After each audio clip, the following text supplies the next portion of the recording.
This week in politically incoherent news.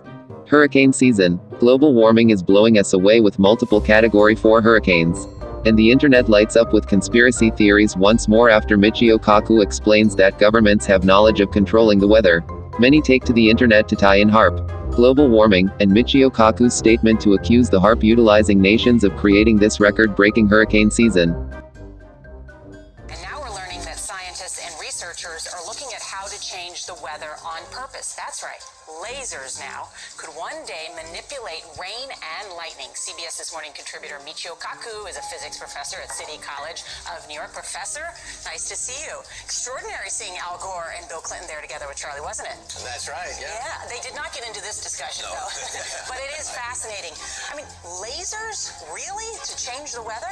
That's right. Well, as Mark Twain once famously said, everyone complains about the weather, but no one ever does anything about it.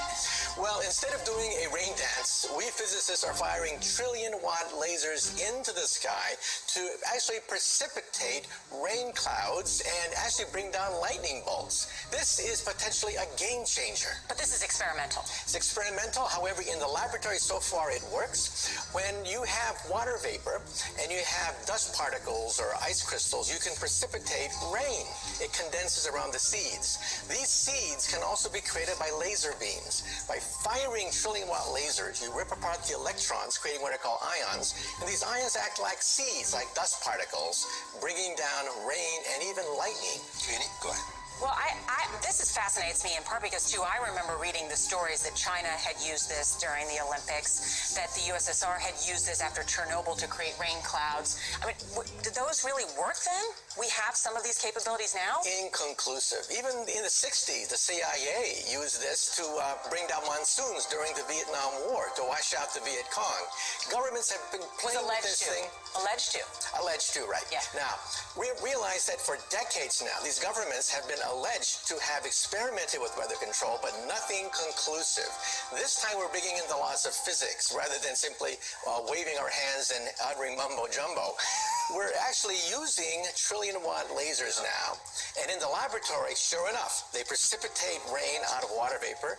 Sure enough, you can actually bring down electricity down the beam. So what does it mean for drought areas that need to have rain for crops, and if they don't have them, there's the consequences of famine?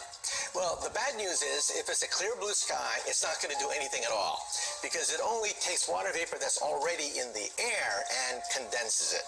However, for floods, for agriculture, farmers, for people planning wedding parties, football games, you name it, outdoor events and agriculture and flooding and even hurricanes, all of them could be subject to weather modification. Incredibly interesting, Professor Michio. Although Kaku does enlighten the general public with the technical and historical aspects of weather modification technologies, Kaku makes no mention of Haarp or the record-breaking hurricanes. Both Hurricane Harvey and Irma will cost the U.S. government $400 billion.